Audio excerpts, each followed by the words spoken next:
Questions, observations, anything on that at all?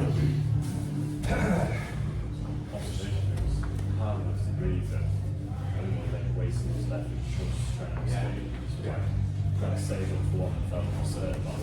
Yeah, that's the wise thing to do. You sit rather than trying to get out every time. But it is good to feed them.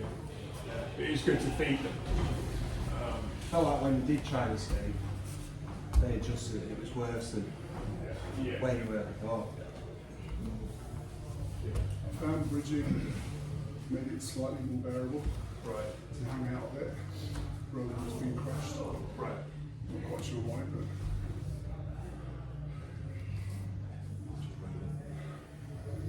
Yeah, that's what I mean. The breathing video is vital. It's vital that you have a home practice. Really important in trying to get about 5 to 10 minutes of the main exercises in every day.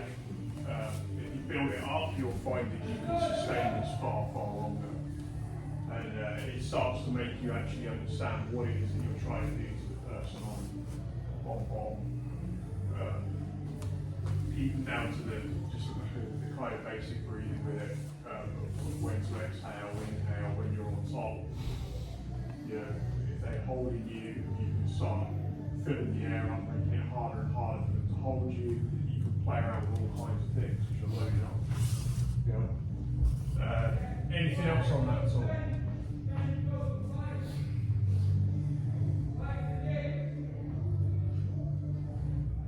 So we'll add a few. Actually, we'll just go to the sprawl and base, and we'll just play with some of the basic stuff of it. So obviously, if I've got him in that amount of respiratory distress, it's going to not be anywhere near as good as defending. So sometimes what will happen with this, some of you are still a bit low. You're still on their belly. I'm literally trying to put it like there's his rib cage. I want to be on his rib cage. I don't want to be on his belly. Right? I want to be up on his rib cage as high as I can get. I want to hear that air coming. I want to hear that air coming out. So that's the underlying game. Obviously, we can't get quite as high here, but that's the basic idea. It's still that idea. The higher I can get my hip up on his chest when I'm in these positions, the better. What sometimes happens is you feel that even if sometimes even when I side bend, and it is important you build this skill up, he begins to roll you. Like you just feel your feet start to go. So as long as I side bend first, as he starts to drive to me, I'm just gonna literally sprawl my belly straight in his face. Right? And from here, can you move, Matt? He's completely stuck. Right?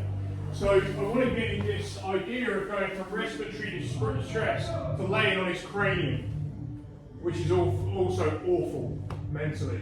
So I'm switching from attacking his lungs, and he can't breathe that well when I lay on his face either. It's pretty gnarly breathing. It feels like your head is in some sort of vice. So whenever I feel him, I'm trying to get high and whatever, I'm in my sit out, I'm trying to get here, and I feel he starts even though I've started the side bend, he starts to be able to extend me. I feel my feet going. I sprawl straight on his head. Try and move, Matt.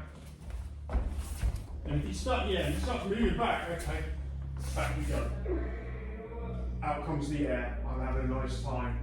He goes for it again. And it's important you do side bend rather than switch. Every time I side bend, it makes my sprawl that much easier.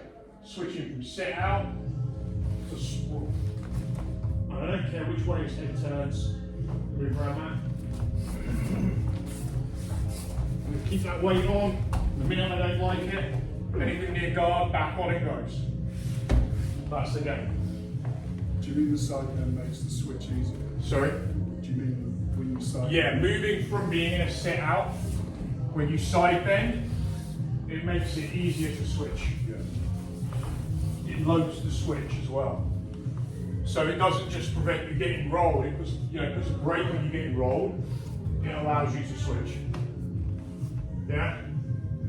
So just belly straight in the cranium. Yeah. The minute I don't like it, then he starts moving towards my legs or anything like that, back we go, pull the air out. Yeah? Let's give it a go.